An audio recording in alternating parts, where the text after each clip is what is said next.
আজকে আমি বানাচ্ছি পাবদা মাছের ঝাল। তার জন্য আমি মাছগুলো আগের থেকে ভেজে নিয়েছি। এদিকে কড়াইতে তেল দিয়েছি, সর্ষের তেল। রান্নাটা হবে সর্ষের তেলে। তেলটা গরম হয়ে গেছে, এখন আমি দিয়ে দিচ্ছি শুকনো লঙ্কা আর কালো জিরে। ফোড়ন দিয়ে দিলাম, হয়ে গেছে ওটা। এখন আমি কেটে রেখেছিলাম কিছু টমেটো আর কাঁচা লঙ্কা।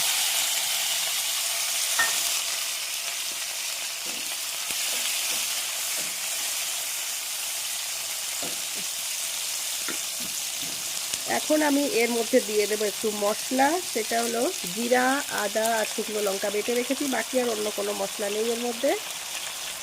আমি আন্দাজ মতো দিয়ে দেবো 3 চামচ 4 চামচ পেস্ট, যাতে টমেটোর সাথে এটাও ভাজা ভাজা হয়ে যাবে।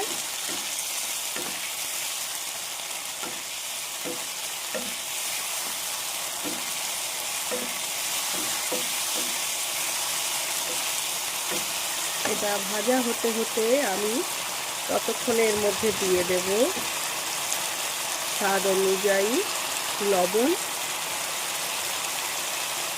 আপনারা যেমন পছন্দ করেন কম বেশি করতে পারেন। আর দিয়ে দেবো একটু হলুদের পাউডার।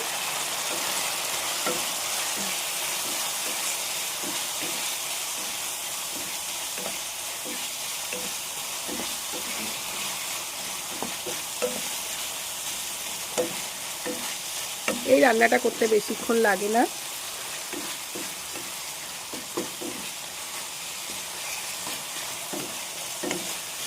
এটা সর্ষের তেলে রান্না করলেই খুব ভালো লাগে, টেস্টটা ভালো হয় খেতে।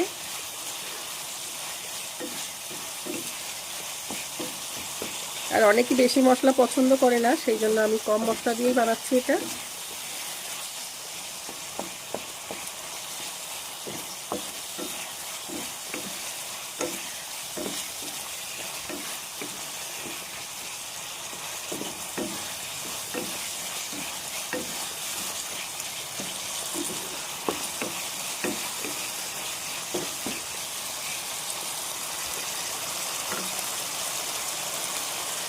একটু ভাজা ভাজা করতে হবে টমেটোটাকে, টমেটো আর মশলাটা।